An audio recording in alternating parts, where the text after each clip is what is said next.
Okay, let's dive right in today. We're looking at 1 Corinthians chapter 8. Right. And it starts off talking about something that sounds, well, pretty specific to its time, doesn't it? Food sacrificed to idols. Yeah, exactly. Seems a bit distant, but it really opens up into these much bigger, surprisingly relevant ideas pretty quickly. Totally. It gets right into knowledge, love, and, how we interact based on what we think we know.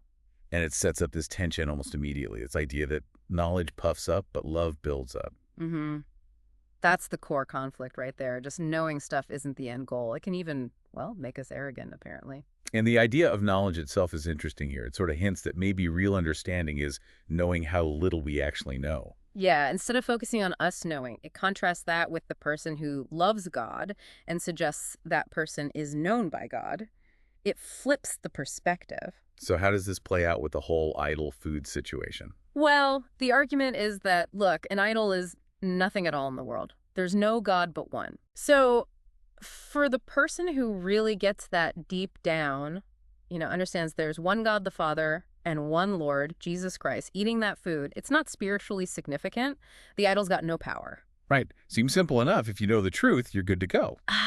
But here's the kicker. The text immediately says, but not everyone knows this. Okay, right. There's always a but. Exactly. Some people, maybe they were new to this way of thinking or came from backgrounds where idols were a really big deal. Right. They're still accustomed to idols. So for them, eating that food still feels wrong? Precisely. Their conscience is weak, is the phrasing used. So when they eat it, they feel it's defiled because of that association in their mind. So it's not the food itself. Not at all. The chapter's really clear.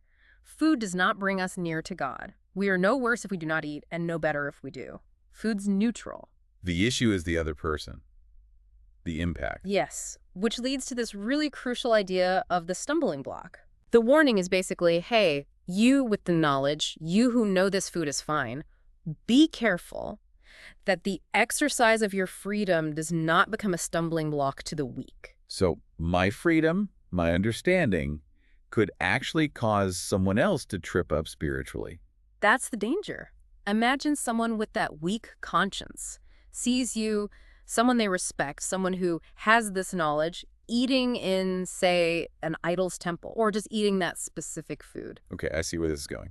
They might think, oh, well, if they're doing it, maybe it's okay, and they get emboldened to eat. But because their conscience isn't clear. Their weak conscience gets defiled. Yeah. The text uses really strong language. It says they can be destroyed by your knowledge. Wow, destroyed by your knowledge. Yeah. That really lands hard. It shifts everything from my rights to my responsibility. It really does, and it doesn't mince words. It says when you sin against these brothers or sisters, these fellow believers, and you wound their weak conscience, you're actually sinning against Christ. That elevates it hugely. Caring for someone else's conscience is put on par with your relationship with Christ himself. It definitely challenges any idea that individual freedom is like the absolute highest value, Yeah. which leads to the conclusion Paul reaches. Which is pretty radical, right? Extremely. Therefore, if what I eat causes my brother to fall into sin, I will never eat meat again so that I will not cause him to fall.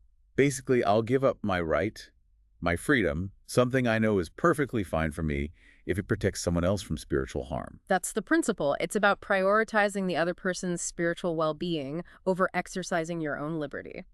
So, pulling back from this deep dive into 1 Corinthians 8, what's the big takeaway for us today? It's obviously not just about ancient idol food. No, it's about how our actions, even the ones we feel totally justified in, based on our understanding or our freedoms, can deeply affect other people, especially those who might see things differently or be more vulnerable in their understanding. Are we using our knowledge to puff up ourselves, or are we using love to build up the community? That's the question it leaves us with, I think. So maybe a final thought for everyone listening.